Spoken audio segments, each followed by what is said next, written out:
Thank you, Madam Chairman. And to my good friend from Texas, thank you also. I actually feel somewhat blessed being able to stand here today. I'm blessed because I have multiple pieces of legislation that are rolled into this job bill, as well as multiple amendments. So first, let me make sure I've said my proper thank yous. I also want to make sure that the chairman of the Financial Services Committee, Spencer Bacchus, has my appreciation for allowing me to work on these over the last year. But I also need to reach across the aisle to Mr. Hines and many of the others who made me defend some of the ideas, who argued with me and helped me make these better pieces of legislation through the last year as we vetted the process. And I wanted to touch on two of the pieces of legislation that are in here and help folks understand why these are actually really important to capital formation for small businesses. The first one we refer to as H.R. 1070, Small Capital Formation Act. Many people will refer to it as Regulation A, Reg A. Well, in today's world, if you wanted to go public in this streamlined, simplified process, you could only go public with a capitalization of $5 million. Well, no one's going to the stock market for $5 million. This will raise it to 50. Why is 50 so important? 50 is the minimum threshold to be traded on the big exchanges, on the public exchanges.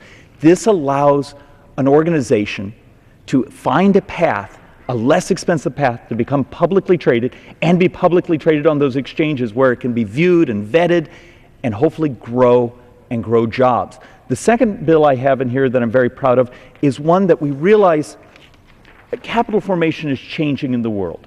And for many, many, many, many years, if you were an organization, you got to 500 shareholders, you had to stop. Because at 501, you had to go to the SEC and do a public filing. Well, what if you were a high-tech company or a biotech company and you were giving shares, bits of ownership of the company, to your employees? This will remove those employees. A minute. The gentleman's recognized for an additional This will give those employees an exemption. So a company that's growing, that's actually in some ways, to use a term that's often used around here, spreading the wealth inside that organization, and encourage folks to vest their time and their talents in what are often speculative ventures as a company is growing, that lifts that cap. But it also raises it to 1,000 shareholders. There may be an amendment that will come to raise it to 2,000, and that is something I will support. The last thing here is also in committee we heard discussion last year of why should community banks, why should we raise their shareholder limit to 2,000? We actually had some community banks come to us and say, look, we've been around for many, many, many, many years. We have legacy stockholders in the company. We're at that 500 share, but because of our long history, we can no longer raise the capital, the equity capital that's necessary. And that's why that concept is so important, raising that to 2,000 shareholders. Madam Chairman, I yield back my time. Thank you.